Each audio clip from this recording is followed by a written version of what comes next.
الحقني يا احمد. اهدى بس يا ابني وفهمني في ايه. دخلت على مروان لقيته مغمى عليه وما بيردش عليا. طب انا هجيب الدكتور محمود وجاي لك حالا. اهدى بس ان شاء الله خير. يا رب خير يا دكتور، طمني. للأسف حالة التسمم كانت شديدة قوي على أخوك. شد حيلك، البقاء لله.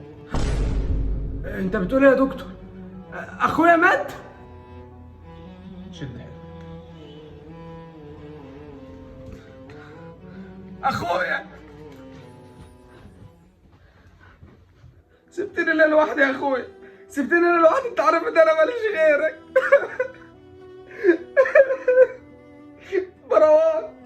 مروان رد عليا.